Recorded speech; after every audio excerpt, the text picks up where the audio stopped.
కరీంనగర్లో నోరూరించే fast foods ప్రపంచం. అన్ని రకాల వెజ్ నాన్ వెజ్ ఐటమ్స్ కి ప్రసిద్ధి. క్యాటరింగ్ ప్రత్యేకత విచ్చేయండి Srilalitha fast food centre, Chennai shopping mall ఎదురుగా, కరీంనగర్.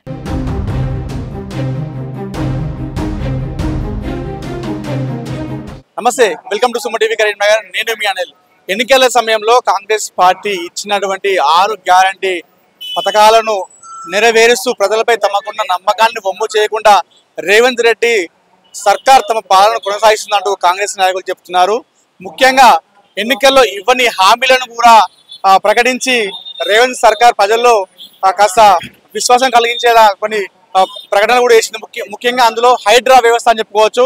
హైడ్రా వ్యవస్థ తీసుకొచ్చి రేవంత్ రెడ్డి సంచలనాన్ని సృష్టించాడు. ఈ హైడ్రా వ్యవస్థ ముఖ్యంగా ఎక్కడైతే చెరువులు నాణాలు కబ్జాలు చేశారో అలాంటి వారి అక్రమార్కుల గుండెల్లో రైలు పరిగెత్తించేలా హైడ్రా వ్యవస్థ తీసుకొచ్చారంటూ కాంగ్రెస్ నాయకులు చెప్తున్న విషయం మనకు తెలిసిందే. అయితే ఈ హైడ్రా విషయం వచ్చినప్పటి నుండి చాలా మంది కూడా అయితే అక్రమంగా భూములను చెరబట్టారో, చెరువులు కబ్జాలు నాళాలను జడ లేకుండా చెరబట్టారో వాళ్ళందరికీ ఇది ఒక చింపపెట్టు లాంటిది అని చెప్పుకోవచ్చు హైడ్రా వ్యవస్థ అనేది. అయితే ఈ హైడ్రా ప్రజలు, సామాన్య ప్రజలకి న్యాయం చేసేలా కాంగ్రెస్ పార్టీ నిర్ణయం తీసుకుంటుంటే అది ఓర్వలేక రేవంత్ రెడ్డి సర్కార్ పైన, కాంగ్రెస్ పైన విమర్శలు చేస్తున్నాయి అంటూ కూడా కరీంనగర్లోని తెలంగాణ చౌక్ లో ఈరోజు కాంగ్రెస్ పార్టీ నాయకులు, సుడా చైర్మన్ కోమటిరెడ్డి నరేంద్ర రెడ్డి ఆధ్వర్యంలో వాళ్ళకి జ్ఞానోదయం కలిగేలా ఒక హోమాన్ని కూడా నిర్వహించినటువంటి సందర్భంగా చూసుకోవచ్చు.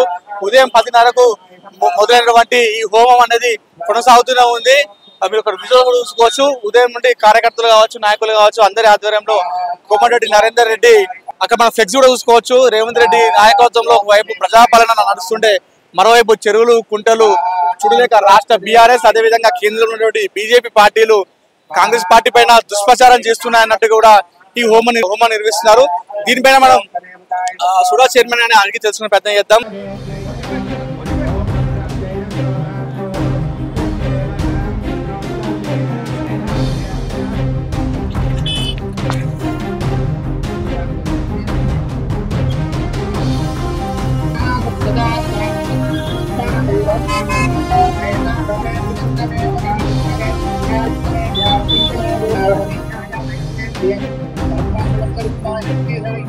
ఇదే విషయంపై నరేంద్ర రెడ్డి గారితో మాట్లాడదాం. అలా చెప్పండి, నగరం నడిబొడ్డున ఈ హోమం జరిపించడానికి కారణమే?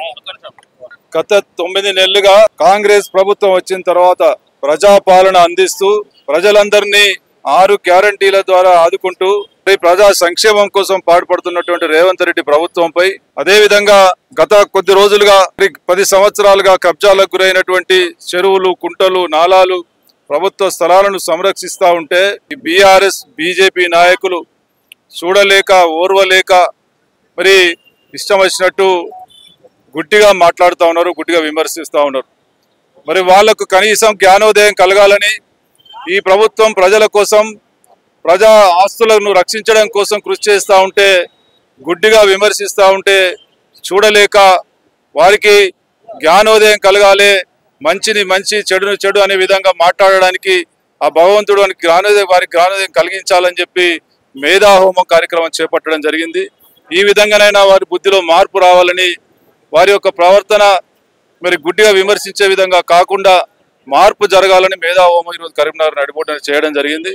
గతంలో 10 సంవత్సరాలు కడీల పాలన ద్వారా మరి యువరాజుగా చలమనేటువంటి కేటీ రామారావు ఇవాళ అధికారం కోల్పోయిన తర్వాత ఏది వదిలితే మాట్లాడుతూ ఉన్నాడు. అదేవిధంగా హరీష్ రావు, కేటీ రామారావు ఇష్టం వచ్చినట్టు పోటీలు పడి విమర్శించడానికే పోటీలు పడుతూ ఉన్నారు. అందుకే వారికి జ్ఞానోదయం కలిగితే కనీసం మంచి అని మాట్లాడతారని చెప్పి ఉద్దేశంతో ఈ కార్యక్రమం చేపట్టడం జరిగింది. అదేవిధంగా బీజేపీ వాళ్ళు కూడా వారి ఉనికిని కాపాడుకోవడం కోసం ఇలా విమర్శిస్తూ ఉన్నారు. వాస్తవాలు తెలిసి కూడా విమర్శిస్తూ ఉన్నారా లేదా? కాబట్టి మరి కనీసం జ్ఞానోదయం కలిగితే మరి భవిష్యత్తులో మంచి సదుద్దేశంతో ప్రవర్తిస్తారనే ఉద్దేశంతో ఈ కార్యక్రమం చేపట్టడం జరిగింది. పూర్తి స్థాయిలో వేద బ్రాహ్మణుల చేత ఈ కార్యక్రమం, హోమం కార్యక్రమం చేపట్టినాం. దీని ఫలితాల ద్వారా భవిష్యత్తులో వారి ప్రవర్తనలో మార్పు జరగాలని కోరుతా ఉన్నాం. హైడ్రా వ్యవస్థ తీసుకొచ్చి రేవంత్ సర్కార్ సామాన్య ప్రజలపైన ఉక్కుపదం మోపుతున్నట్టుగా ఆరోపణలు వస్తున్నాయి. దీనిపైన మీరేమంటారు? సామాన్య ప్రజల మీద ఉక్కుపాదం మోపే ఉద్దేశం కాంగ్రెస్ ప్రభుత్వానికి ఎక్కడ కూడా ఉండదు. ప్రజాపాలనలో సామాన్య ప్రజలను ఆదుకోవడం కోసమే 6 గ్యారెంటీల ద్వారా ఇలా పాలన సాగిస్తా ఉన్నాం. గతంలో ఉన్నటువంటి నాయకులు వాళ్ళ స్వార్థం కోసం సామాన్య ప్రజలకు మరి తప్పుదోవ పట్టించి కొన్ని ప్రాంతాలలో వాళ్ళకి నివాస యోగ్యం కలిగించేటువంటి పరిస్థితి తీసుకొచ్చారు. కాబట్టి వారికి నష్టం జరగకుండా ప్రభుత్వం వారికి మళ్ళీ ఇందిరమ్మ ఇండ్లు ఇస్తా ఉన్నాం. కాబట్టి ఎక్కడ కూడా సామాన్య ప్రజలకు ఇబ్బంది కలగదు.